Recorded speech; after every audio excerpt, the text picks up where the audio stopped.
Hey everyone, Stockfire, and it's time for reboot number 2 on the live feed. Let's see how this all works. Hopefully my audio is working good. And let me check that real quick as I put the headphones on. Make sure everything's working. I don't think I'm muted. Nope, you can hear myself. So that's good. So I had some technical difficulties yesterday, which is, you know, hey, it is what it is. I'm not going to get me all flustered on that. I had my camera overheated and I fixed that. There's a setting in the camera that I can adjust for high temperature, which is done now. I've kind of fixed the lighting and I was told that my audio was a little low. So anyway, I've got my overlay thing set up so we can look at that. So let's do a little thing here. Welcome all. Welcome. Oops. Welcome all. Let's just do this right here for me. Let's see. Gotta send that and then there. Welcome all. All right. Yeah. So kind of a reboot from yesterday, and I'm not really worried how many people come on here. If whole people come on here, that's great. If not, I still just want to kind of crank this video out and see how everything else goes, and kind of like shake this system out a little bit. But anyway. We're talking about servicing your marker at the end of the season. We're close to the end of the season type of thing. I actually just booked my flight to Chicago for ICPL in Chicago, so I'll be over the ShockTech booth if anyone wants to come and say hi. I'd love to meet folks. Swing on by, and I don't know, I may have some swag there. Who knows? It's kind of hard to fly with a whole bunch of things. So, but anyway.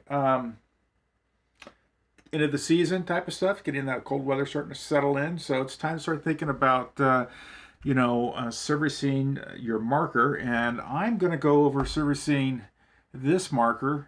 This is a ShockTech Desert Fox SFL paintball marker. And I am going to, let's see.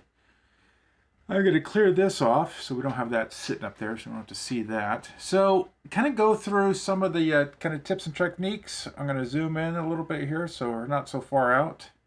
And on things that I do when it's the end of the season and it's time to, service your stuff. So things you want to think about getting, what do you need to service your marker? We need some general tools, right? So I recommend, obviously getting yourself a set of, here's a set of Bondus Allen wrenches, and these are made in the USA. Highly recommended that. If you have some gauges, this is to check your regulator pressures and stuff like that. After if you service them, you take them apart, rebuild them. If you need to change O-rings or whatever, you want to kind of sometimes either start with, see what your starting pressure is, and be able to go back to that, reset it back to that. You need some sort of a tank. So I have a tank. This is a Ninja Pro V2 regulator on that, and I think this is one of these. Yeah, it's the Mortal Air tank. This is these tanks that have a really long lifespan. I think this will outlive me, which is great. I have things, if you live in an apartment complex or something like that, you probably want the muffler style, so it makes things, you're not making a lot of noise if you need to cycle your marker. And, let's see, other things, other tools. Oh, I need some sort of, we need some towels. Okay, so I've got some towels here. Microfiber cloths. I recommend a quality microfiber cloth and then some paper towels, some Q-tips. Those always, some clean Q-tips. We'll talk about those in a minute. Paper towels, I like cutting them up a little bit smaller. Here, I'll show them this bottom thing. And the reason I do that is because it's just easier to, you're not have this big giant piece and stuff like that. And then a quality microfiber. I get these, I order these from a, it's from a automotive detailing place. I don't go to Dollar Tree for these things. I get quality ones. They're not cheap, but I do like them. They work really well.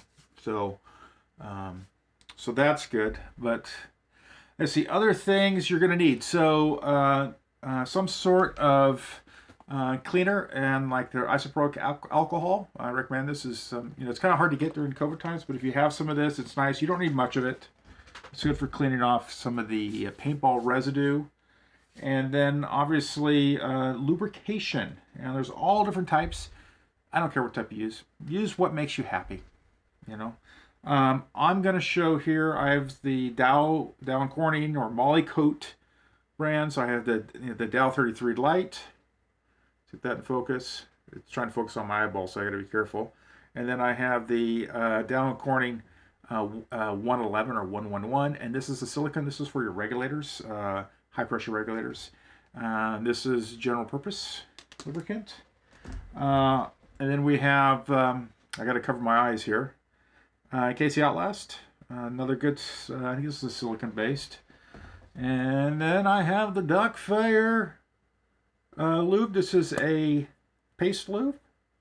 And so this is really good for,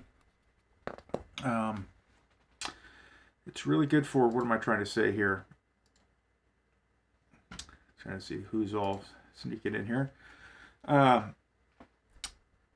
This is, let me talk about this for a second. So this little tub, I sell this on my site. You can buy it. It's no grave secret. This is Slick Oleum or Slick Honey or Tech Tea. And so there is some, the company Slick Oleum, you can look them up, buy them on Amazon. They're a U.S. company.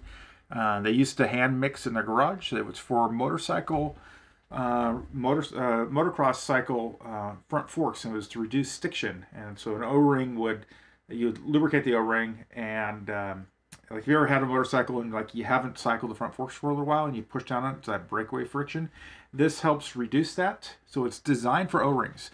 And yes, it's petroleum based and designed for O-rings. So not all petroleum based are bad. Actually, what did War Games? Bud Orr and the manual had petroleum jelly. Vaseline was recommended to lube your marker with. So there's some petroleum, a lot of petroleum out there that is not going to hurt your marker at all. So you know, you can always get in the debate of what lubricants that you want to use. There's a lot of stuff out there. Triflow. Triflow, and not in the aerosol. Don't use any aerosol lubricants on your marker. And so Triflow, always shake this stuff up. It has PFTs in it, and or PTFEs in it, formulated with that. I use these on, well, we'll talk about that. And then what other things do we have here? Oh, some sort of barrel swab, you know, something you need that. And I think that's it. So let's get into what I do when it's time for servicing.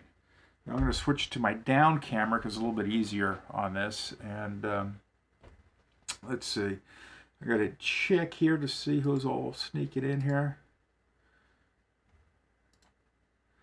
Let me do this real quick. I want to participants. Okay, I got to fix this. Chat. That goes to here. That goes to there. And then I can turn that off right there. All right, so what are all the things? I just